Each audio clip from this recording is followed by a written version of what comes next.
Hello दोस्तों, कैसे हो। स्वागत है आपका आज के सेशन में। आज का सेशन दोस्तों होने वाला है एसएसटी का, जिसमें दोस्तों एनसीईआरटी के आपको टॉप 45 प्रश्न देखने को मिलेंगे, जो कि एक प्रश्न एनसीईआरटी से लिया गया है दोस्तों। और दोस्तों ये वो प्रश्न है जो सीटेट एग्जाम में हर बार रिपीट होते हैं, तो इसी को ध्यान में रखते हुए दोस्तों आज की ये एसएसटी की क्लास होने वाली है, जिसमें दोस्तों आपको बहुत ही महत्वपूर्ण प्रश्न देखने को मिलेंगे। तो दोस्तों बने रहिए हमारे साथ। शुरू करते हैं आज के पहले प्रश्न के साथ। आज का पहला प्रश्न है, 29 मार्च 1857 को बैरकपुर में अपने अफसरों पर हमला करने के आरोप में निम्नलिखित में से किसको फांसी पर लटका दिया गया था। आज का पहला प्रश्न है, इसका उत्तर आपको कमेंट बॉक्स में बताना है। तो दोस्तों किसको फांसी पर लटका दिया था। तो दोस्तों किसे, ये मंगल पांडे को। ऑप्शन नंबर बी इसका सही उत्तर हो जाएगा, Mangal Pandey. Option number B इसका सही उत्तर हो जाएगा। दोस्तों जो चैनल पर नए हैं वो चैनल को लाइक और सब्सक्राइब जरूर कर ले। प्रश्न नंबर देखते हैं 2। प्रश्न नंबर 2 में पूछा गया है, हड़प्पा सभ्यता का पतन कैसे हुआ। ऐसा लगता है कि शासकों का नियंत्रण समाप्त हो गया। ऑप्शन नंबर बी, जंगलों का विनाश हो गया। ऑप्शन नंबर सी, सभ्यता के पूरे क्षेत्र में बाढ़ आ गई। ऑप्शन नंबर डी, सभ्यता नदियां सूख गईं। तो आपको इसका उत्तर बताना है क्या हुआ था दोस्तों इसमें। इसके ऑप्शन नीचे दिए गए हैं दोस्तों। प्रश्न नंबर 2,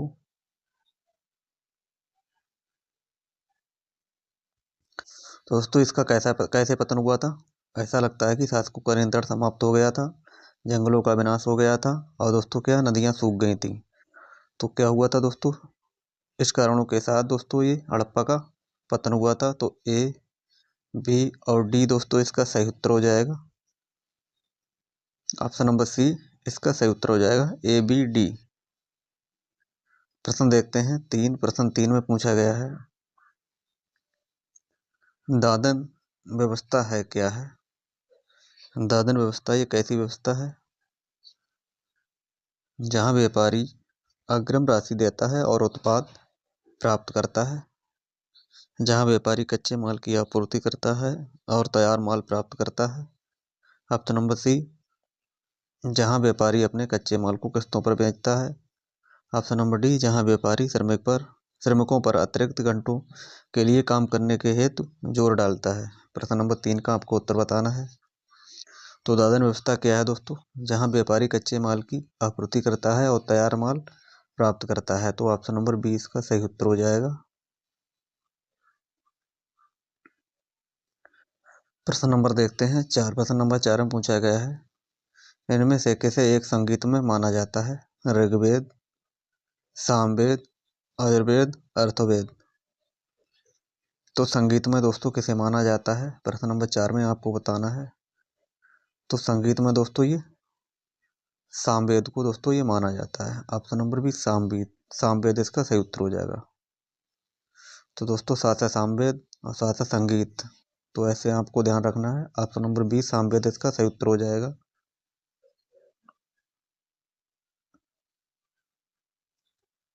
प्रश्न देखते हैं 5। प्रश्न में 5 में पूछा गया है, निम्नलिखित में से कौन सा ऊर्जा का गैर परंपरागत स्रोत है। ऊर्जा का गैर परंपरागत स्रोत कौन सा है।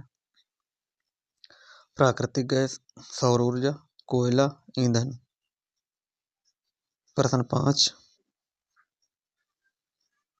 तो ऊर्जा का गैर परंपरागत स्रोत दोस्तों कौन हो जाएगा, ये सौर ऊर्जा। ऑप्शन नंबर बी इसका सही उत्तर हो जाएगा, सौर ऊर्जा इसका सही उत्तर हो जाएगा। प्रश्न देखते हैं 5। प्रश्न 5 में पूछा गया है, ऋतु प्रवाह जुड़ा हुआ है, किससे जुड़ा हुआ है ये। ऑप्शन नंबर ए, ऐसे स्थान जहां बस्तियां विकसित होती हैं, लोगों के आवागमन से, घरों के पास बसावट से, एक छोटे घर के पौधे रखने का कृत्रिम सहायता से। प्रश्न नंबर 6, तो ऋतु प्रवास किससे जुड़ा हुआ है।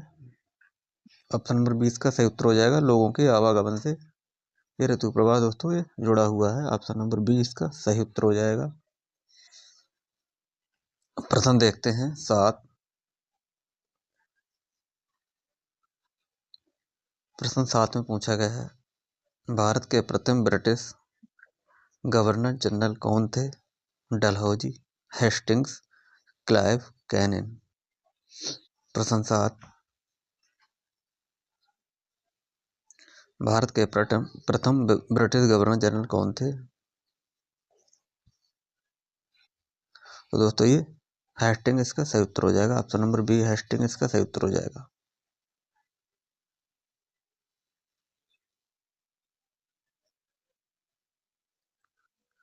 प्रश्न नंबर देखते हैं 8। प्रश्न 8 में पूछा गया दिलवाड़ा मंदिर किसका उदाहरण हो जाएगा दोस्तों? ये दिलवाड़ा मंदिर उदाहरण है किसका है? जैन स्थापत्य का, बौद्ध स्थापत्य का, मुगल स्थापत्य।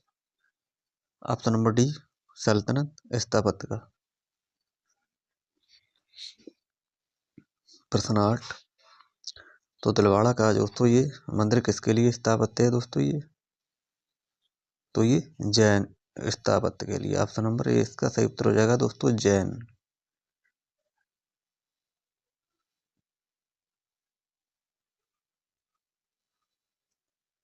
प्रश्न देखते हैं। प्रश्न 9 में पूछा गया भारत का शोध संस्थान मैत्री कहाँ अवस्थित है? भारत का शोध संस्थान मैत्री कहाँ अवस्थित है? Asia, Australia, Antarctica, Europe. प्रश्न 9, भारत का शोध संस्थान मैत्री कहाँ अवस्थित है? Asia, Australia, Antarctica, Europe. प्रश्न 9,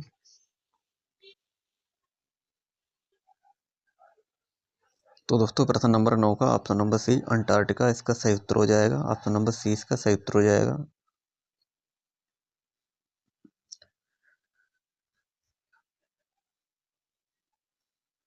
प्रश्न 10 है, फायान ने किसके शासनकाल के दौरान भारत का दौरा किया? फायान ने किसके शासनकाल के दौरान भारत का दौरा किया था? हर्षवर्धन, अशोक, चंद्रगुप्त द्वितीय। ऑप्शन नंबर डी इनमें से कोई नहीं। प्रश्न नंबर 10 का आपको उत्तर बताना है। प्रश्न नंबर 10 में क्या हो जाएगा? तो प्रश्न नंबर 10 का ऑप्शन नंबर सी चंद्रगुप्त द्वितीय इसका सही उत्तर हो जाएगा। Option number C.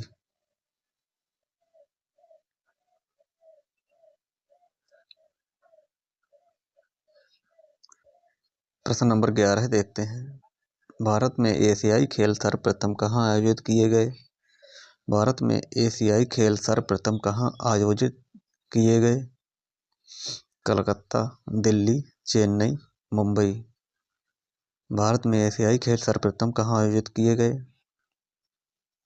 प्रश्न नंबर 11। तो दोस्तों ये कहाँ, ये दिल्ली में किए गए थे। ऑप्शन नंबर बी दिल्ली इसका सही उत्तर हो जाएगा दोस्तों। ऑप्शन नंबर बी इसका सही उत्तर हो जाएगा, दिल्ली।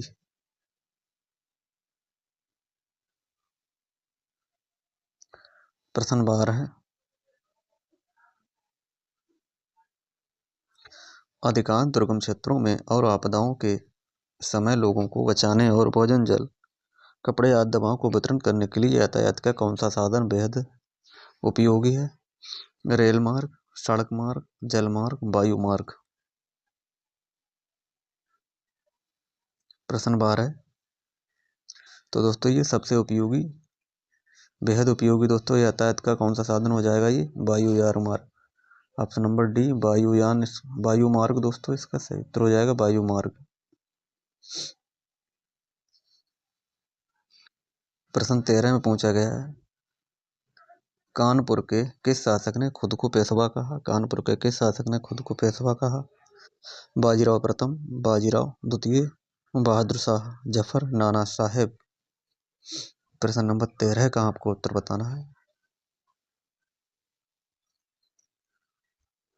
तो प्रश्न नंबर 13 है दोस्तों, किसने पेशवा कहा? ये नाना साहेब ने। Option number D Nana Saheb इसका सही उत्तर हो जाएगा दोस्तों, नाना साहेब।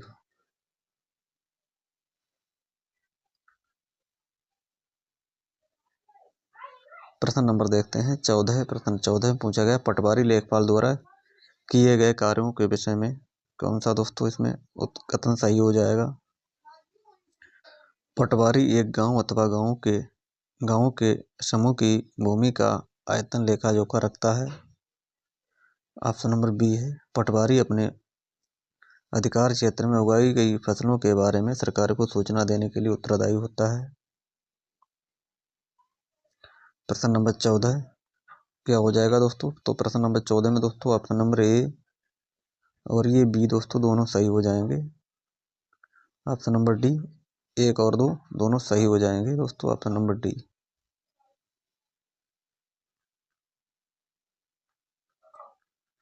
प्रश्न देखते हैं 15। प्रश्न 15 में पूछा गया है, न्यूनतम वेतन अधिनियम क्या है? न्यूनतम वेतन अधिनियम क्या है? नियोक्ताओं और कर्मचारियों का न्यूनतम वेतन निश्चित करने की छूट देता है। संगठित क्षेत्र के केवल सरकारी कर्मचारियों के लिए है। निश्चित करता है कि मजदूरों को न्यूनतम वेतन मिलना चाहिए। निश्चित करता है कि वेतन एक निश्चित न्यूनतम से कम नहीं होना चाहिए। प्रश्न 15 का आपको उत्तर बताना है। तो दोस्तों प्रश्न 15 की बात करें दोस्तों, इसमें ऑप्शन नंबर डी इसका सही उत्तर हो जाएगा दोस्तों। निश्चित करता है कि वेतन एक निश्चित न्यूनतम से कम नहीं होना चाहिए। ऑप्शन नंबर डी सही उत्तर हो जाएगा।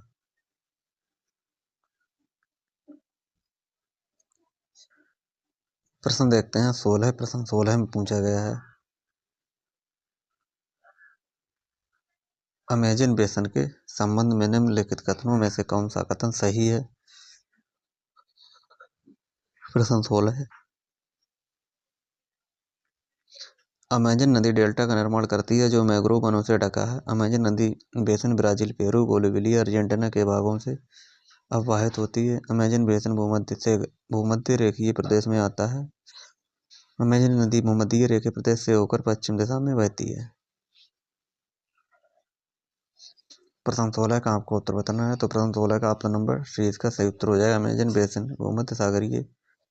भूमध्य रेखीय प्रदेश में आता है। ऑप्शन नंबर सी इसका सही उत्तर हो जाएगा।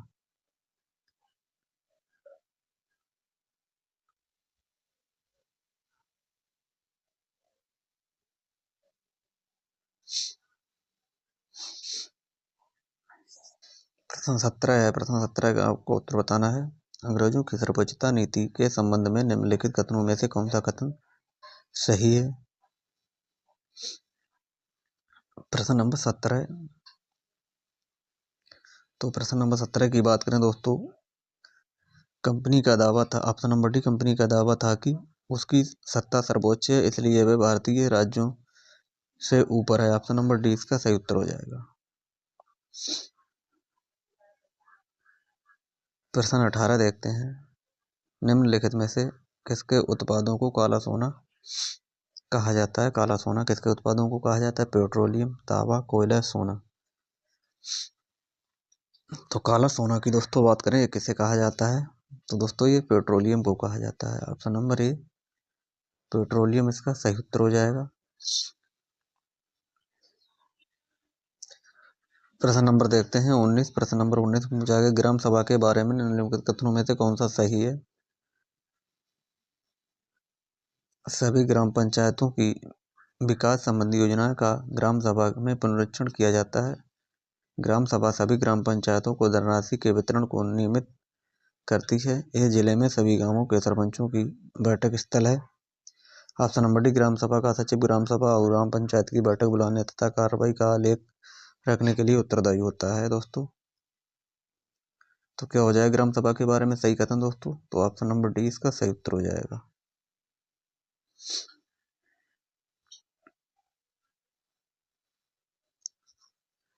प्रश्न नंबर देखते हैं 20। प्रश्न 20 में पूछा गया है, भारत के लगभग मध्य भाग से होकर गुजरने वाला प्रमुख अक्षांश है। क्या है दोस्तों? मकर रेखा, कर्क रेखा और त्रिवृत भूमध्य रेखा। प्रश्न नंबर 20।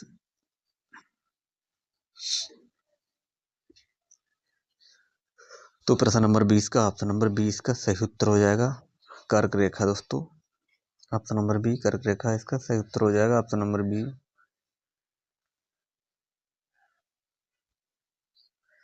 प्रश्न नंबर देखते हैं 21। प्रश्न नंबर 21 में पूछा गया है,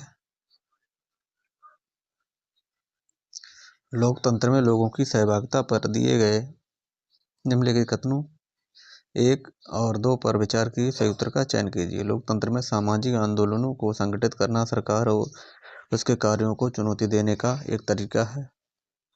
बी दूसरा दिया गया, लोकतंत्र सभी लोगों को भागीदारी देने में अनुमति देता है, लेकिन समाज के सभी वर्गों के लोग ऐसा करने से में समर्थ नहीं होते।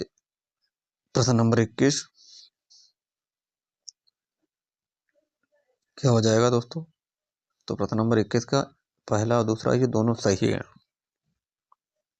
ऑप्शन नंबर डी 1 और 2 दोनों सही हो जाएंगे। प्रश्न नंबर 23 देखते हैं। दुनिया की प्राचीनतम चट्टानें निम्नलिखित में से कहाँ स्थित हैं? दुनिया की प्राचीनतम चट्टानें निम्न में से कहाँ स्थित हैं? दक्षिण भारत, हवाई द्वीप, पश्चिम ऑस्ट्रेलिया, दक्षिणी अफ्रीका। तो दोस्तों ये कहाँ, ये पश्चिमी ऑस्ट्रेलिया में दोस्तों ये स्थित है। ऑप्शन नंबर सी इसका सही उत्तर हो जाएगा। प्रश्न नंबर देखते हैं 23। वर्ष 2006 में नेपाल में सरकार का रूप राजतंत्र से बदलकर क्या हो गया? अल्पतंत्र, एकतंत्र, तानाशाही, लोकतंत्र। तो वर्ष 2006 में नेपाल में सरकार का एक राजतंत्र से होकर दोस्तों ये लोकतंत्र में बदल गया। ऑप्शन नंबर डी इसका सही उत्तर हो जाएगा। लोकतंत्र इसका सही उत्तर हो जाएगा दोस्तों। प्रश्न देखते हैं 24। प्रश्न 24 में पूछा गया है, एलोरा की गुफा का भित्ति चित्र जिसमें विष्णु को नरसिंह अर्थात पुरुष सिंह के रूप में दिखाया गया है किस काल की कृति है? राष्ट्रकूट काल, चालुक्य काल, गुप्त काल, गुर्जर प्रतिहार काल। प्रश्न नंबर 24। तो प्रश्न नंबर 24 का ऑप्शन नंबर ए राष्ट्रकूट काल इसका सही उत्तर हो जाएगा। प्रश्न नंबर 25। भौतिक विशेषताओं के मॉडल प्रकृतियां खाली जगह शिक्षण के लिए सबसे अधिक उपयुक्त हैं? अर्थशास्त्र, भूगोल, राजनीति विज्ञान, इतिहास। प्रश्न 25। तो प्रश्न 25 का ऑप्शन नंबर बी भूगोल इसका दोस्तों सही उत्तर हो जाएगा दोस्तों, भूगोल।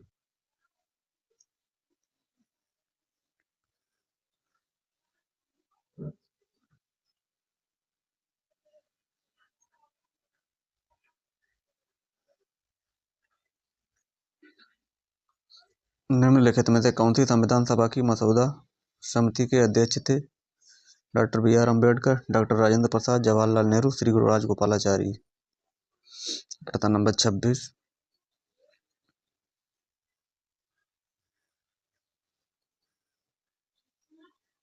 तो प्रश्न नंबर 26 की बात करें दोस्तों, प्रश्न नंबर 26 में option number A doctor B R Ambedkar इसका सही उत्तर हो जाएगा।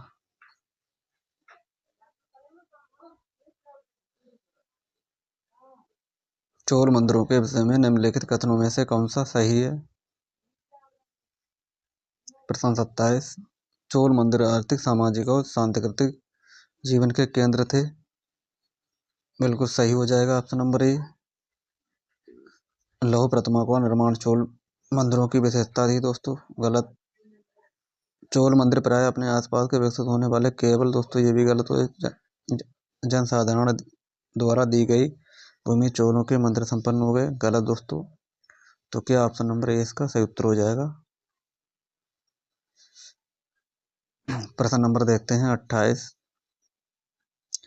प्रश्न 28 में पूछा गया है, शिक्षा का अधिकार अनुच्छेद 21 के अंतर्गत एक मौलिक अधिकार है जो जीवन का अधिकार से संबंधित है क्योंकि दोस्तों शिक्षा गरिमामय जीवन जीने में सहायता करती है। ऑप्शन नंबर ए इसका सही उत्तर हो जाएगा। केवल दोस्तों ये सभी गलत हो जाएंगे, ऑप्शन नंबर ए इसका सही उत्तर हो जाएगा। प्रश्न नंबर 29।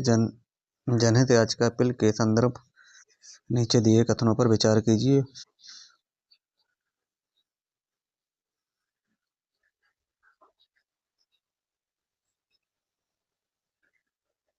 तो दोस्तों जनहित याचिका अपील के संदर्भ में नीचे दिए कथनों पर विचार कीजिए। प्रश्न नंबर 29।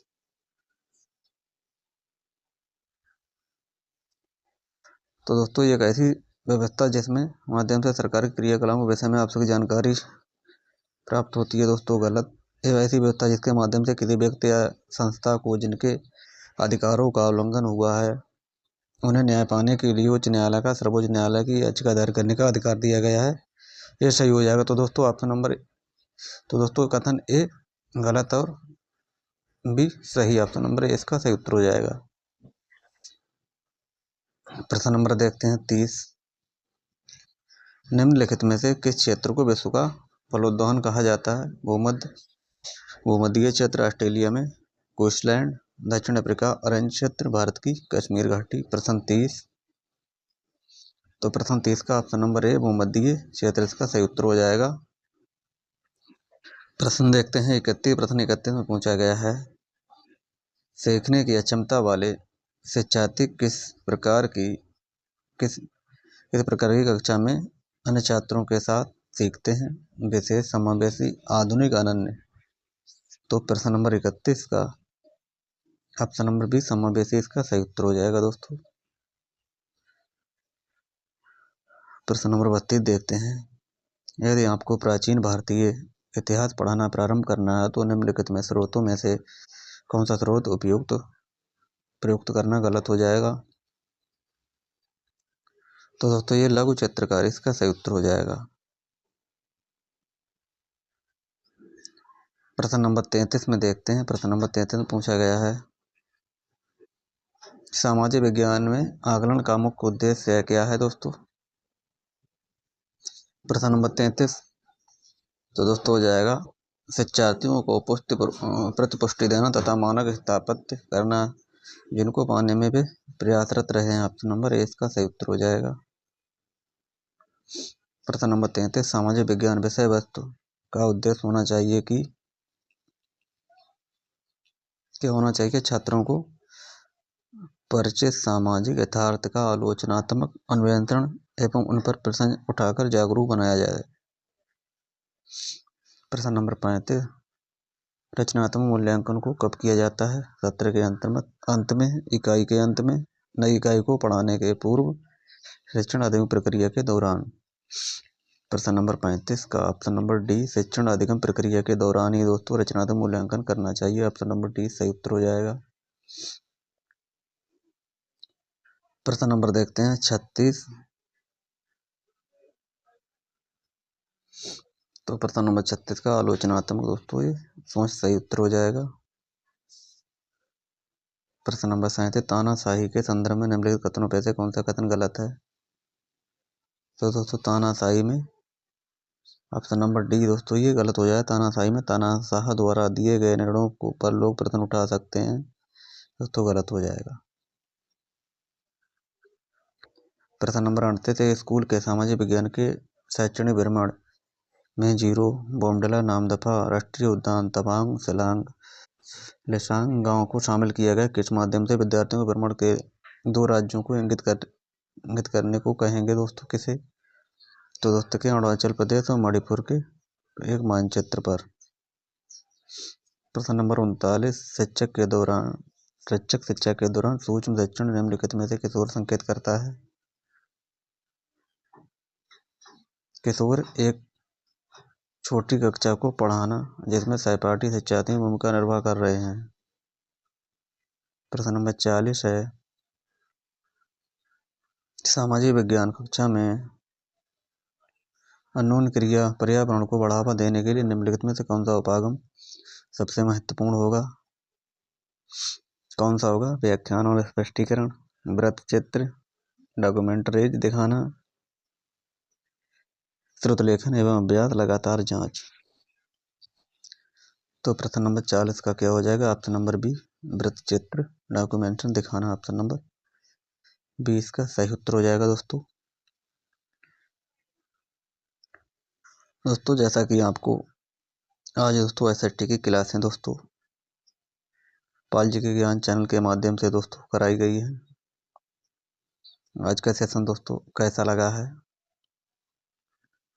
आप दोस्तों कमेंट बॉक्स में ज़रूर बताएं। और दोस्तों साथ में आपने इन प्रश्नों में से कितने प्रश्न सही किए हैं इसका उत्तर भी दोस्तों आप कमेंट बॉक्स में ज़रूर बताएं। और आज का सेशन दोस्तों कैसा लगा है कमेंट करके ज़रूर बताएं दोस्तों। जो चैनल पर नए हैं वो चैनल को लाइक और सब्सक्राइब जरूर कर दें। आज के लिए दोस्तों इतना ही, मिलते हैं कल, तब तक के लिए धन्यवाद।